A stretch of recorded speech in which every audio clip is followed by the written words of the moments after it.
What is up, guys? It's me, Zachary, and welcome to day 37 of the 2017-2018 NBA season. Yesterday was probably one of the best days to be an NBA fan. 14 games, meaning all but 2 teams played. And when you have that many games and that many teams playing, you know there is just some stuff bound to pop off. There's gonna be some exciting stuff happening in some of those games. But it wasn't just in some of those games. It seemed like in almost every single game, something happened that was just insane. There were so many good games that actually happened that I don't even know how I'm going to cover all this stuff without this video being extra long, but I'm going to try. Anyways, the game I'm sure everyone was looking forward to the most was the Warriors versus the new and improved Oklahoma City Thunder. I know their record might not reflect the record of an improved team right now, but it will sooner or later. We know they're going to click at some point this season, and maybe this was the game that they needed in order for that to happen. Kind of looked like it last night, as they played like the team we envisioned before the start of the regular season. Leading up to the game, both Russell Westbrook and Kevin Durant were saying that there was nothing more to this game, that it was just another game. Well, I had a hard time believing that before the ball even tipped off. You can still feel the tension and the competitiveness between these two teams, and after the tip-off, the Thunder were the ones in control for the entire game. In the third quarter, I was expecting the Warriors to make a run like they always had done so far this year. Kept waiting and waiting for it, but it never happened. What did happen though was a bit of a standoff between KD and Russ. This was the first time since KD left that the two literally went head to head like this. In a game last year, they said some things to each other while walking to their benches, but it wasn't right in the face like it was yesterday, which was strange because over the summer, KD had said that he and Russ were cool again, that they cleared the air and squashed the beef. What we saw last night though said otherwise. Then again, both of the guys downplayed the incident on the court after the game. Russ once again saying that it was just another game, and KD saying that the fans shouldn't believe them, that they're lying to us. I guess he was trying to say the media are just trying to make a story that isn't there, that this is really just how they play against each other. When you have two guys that's competitive, they're bound to get in each other's faces like they did. I don't know though, is the media making this up and it's really just a competitive spirit, or is there actually still some beef between Kevin Durant and Russell Westbrook? Let me know what you guys think down in the comment section. One thing I do know though is that Kevin Durant was right that the Thunder played an amazing game last night. Their defense has already been really good so far this year. That's no big surprise. It's just that their offense has been looking kind of dodgy in other games. But Melo, PG, and Russ and the entire Thunder team played really well last night. Russ was actually really freaking good with 34 points, 10 rebounds, 9 assists, and 4 steals, while Melo had 22 and George had 20 points, 11 rebounds, and 4 steals. This was just the first meeting between these two teams this year though. We still got a lot more to go between these two teams. 3 more regular season meetings, and hopefully we can only pray that they do wind up meeting in the NBA playoffs. That needs to happen. This game gave me PTSD. If any Pistons fan who had been watching the Pistons for like the past 10 years was watching this game at all, then it gave you PTSD as well. LeBron James in the fourth quarter last night was, how do I put this? Terrifying, absolutely terrifying. So the first 3 quarters, it wasn't looking good for LeBron and the Cavs. The Nets were giving them just about all they could handle, as well as Zeller gave LeBron a busted lip that required stitches after he headbutted him in the third quarter. And that headbutt actually must have woke up LeBron or something, because after that, it was terrifying. LeBron went off for 23 points. Man scored 18 straight points for the Cleveland Cavaliers to get them the 119-109 win. 18 straight points for the Cavs by himself. Literally put the entire team on his back last night and said, we are not losing this game. Hence my PTSD. All I can think about is when LeBron scored the final 25 points for the Cavs in Game 5 all the way back in the 2007 Eastern Conference Finals against my Pistons to get the Cavs a double overtime win. What he did last night wasn't as impressive or as meaningful as what he did back then, but 10 years later, at 32 going on 33 years old, for him to still be able to completely take over a game like this while still looking like he is 22 or 23, it's unreal. LeBron finished with 33 points on the night, and the Cavs now have a 6-game winning streak. Speaking of winning streaks though, the Boston Celtics finally had theirs snapped at 16 to the hands of the Miami Heat last night. Boston had mounted comebacks in their last at least 3 or 4 games in order to get the win. They were losing by 18 at one point this game. However, they did fight back to make a game out of it, but they just couldn't mount a big enough comeback last night to finish the job. 104-98, Miami gets the win. Waiters with 26 and Dragic with 27 for the Heat, while Irving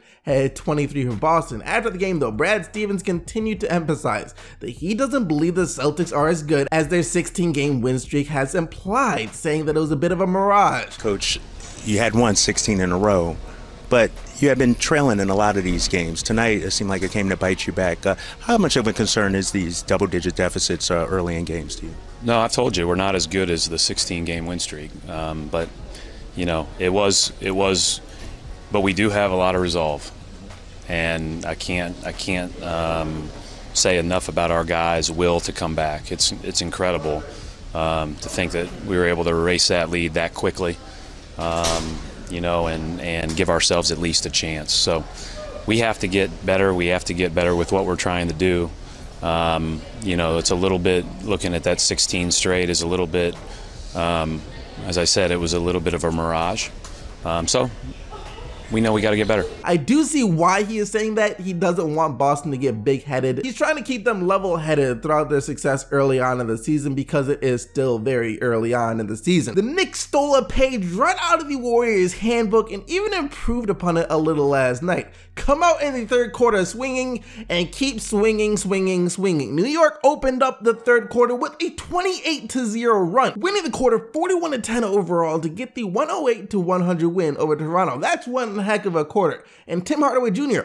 also had one heck of a game as well. 38 points, 7 assists, and 6 rebounds for Hardaway last night. Yeah, well worth the $71 million the Knicks gave him. 41-10 in the third quarter. I do gotta give the Raptors credit though for still making game out of it, because most of the time, if you get outscored 41-10 in a quarter, that should just be a blowout loss. Jalen Rose had said that Embiid's comments about the Sixers being at 69% after the win like a week ago over the Lakers was immature and unprofessional. So Embiid corrected himself after the Sixers 101-81 win over the Blazers last night, telling Jalen Rose that the Sixers are now at 81%, making fun of the fact that Kobe dropped 81 on Rose and forced him into retirement. Glad to know I'm not the only one suffering from PTSD right now. And I also find it funny that the Sixers only allowed the Blazers to score 81 points as well. Don't know if that was a part of Joel Embiid's master plan. Yeah, Embiid is a savage and also a pretty good player too. He had 28 points and 12 rebounds, while Simmons almost had another triple-double with 16 points, 9 assists, and 8 rebounds. So the curse is still very much real. The Los Angeles Clippers just lost Patrick Beverley for the remainder of the season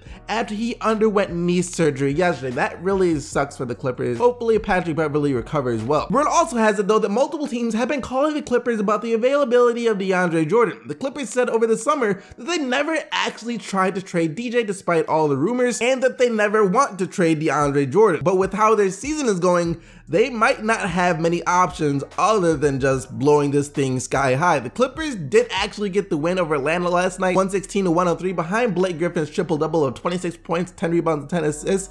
But if the Clippers are still losing like they have been so far this season, by the time the All-Star break rolls around, DJ should, or most likely will, be on the move. Scary news for Spurs fans is that Greg Popovich said yesterday that he has never seen the type of issue that Kawhi Leonard is experiencing in his injured quad. That it's weird that Tony Parker has had the same injury but a lot worse, but is also much closer to returning than Kawhi is. That is very scary to hear. So maybe if you're a Spurs fan, you should do what I've been doing, which is telling yourself that the Spurs are lying and Kawhi Leonard is actually fine. They just created the same hyperbolic time chamber that the Sixers created, and Kawhi is training in there to beat the Warriors instead. That's what I would like to believe, so that is what I do believe. He will be back and better than ever, I guarantee it. Until then, the Spurs just have to hang on. They lost 107-90 to the Pelicans last night, thanks to Cousins and AD doing their usual thing. 29 points and 11 rebounds for AD, and 24 points and 15 rebounds for Cousins. 23 points,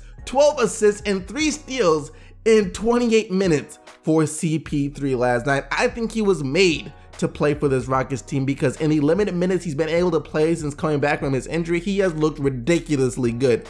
Just like the Rockets have looked ridiculously good so far this year too. They got another win last night, 125-95 over the Denver Nuggets to advance to 14-4 on the year. I'm telling you guys, wake up and stop sleeping on this Rockets team. if you haven't already. I believe this is the first time that Lonzo Ball and De'Aaron Fox went head to head since coming into the NBA. But before we get into the game, there is a little something that I want to share with you guys about the Los Angeles Lakers first. This video surfaced showing a Lakers coach bad-mouthing or dissing D'Angelo Russell during practice. It look like they work though, huh?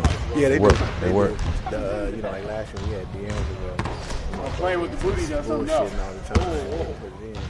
Man said not like when we had D'Lo and all he was doing was goofing around in practice. D'Lo just can't catch a break these days. Speaking of catching stuff though, the replacement for D'Lo for the Lakers, Lonzo Ball, caught himself his first body yesterday as he lobbed it in over Willie Cauley-Stein for 2 of his 11 points on 4 of 8 shooting and 3 of 5 from deep.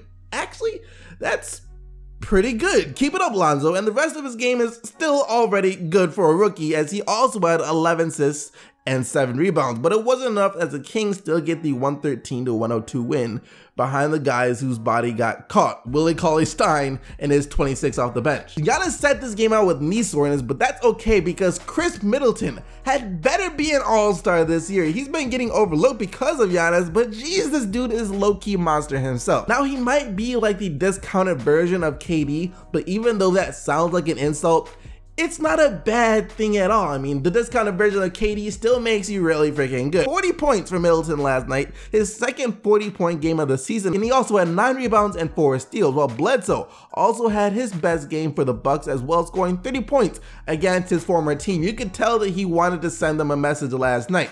But even those great performances almost weren't enough. Booker had an off night from the field, but he hit the big shot when they needed him, as he nailed the tough turnaround fading triple at the buzzer to force overtime, but it was in vain because Milwaukee dominated overtime to get the 113-107 win. Bledsoe wasn't the only guy going up against the old team though, so was Greg Monroe, who I'm sure wasn't happy about being traded from a playoff team to a lottery team. He was also looking to send a message as he had 22 points and 15 rebounds off the bench. Crazy stuff happened last night, I told you, and it doesn't get much crazier than a deep buzzer beater with 0.5 seconds left on the shot clock for the win. Mavericks down 2, only a half second left of the game, get it into Harrison Barnes from well beyond the 3-point line, and it's in after review, and it is determined to be good. Mavs win 95-94 over the struggling Memphis Grizzlies. Barnes finished with 22 points. After a couple of tough losses in a row, the Wolves bounced back to beat the Orlando Magic 124-118. Almost all 5 starters scored at least 20 for the Wolves last night. The only one who didn't quite make it was Karl-Anthony Towns, as he only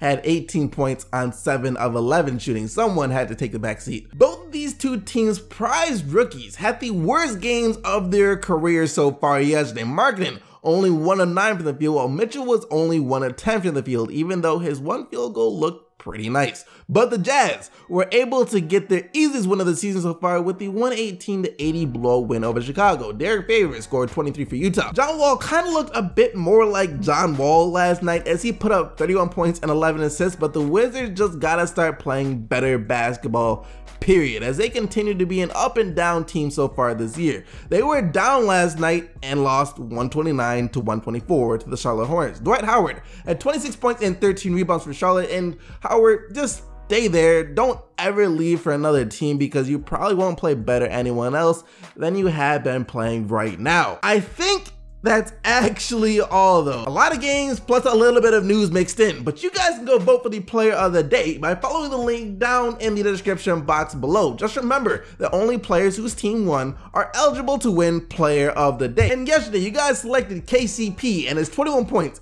8 rebounds, 4 assists, and 3 steals as the player of the day. Thank you guys so much for watching. Hope you all have a great day and happy Thanksgiving if you are in the States. Don't forget to leave a like on the video and subscribe to the channel for more daily NBA news and updates. But until next time, keep getting the buckets, Team STC, and I'm out of here. Peace.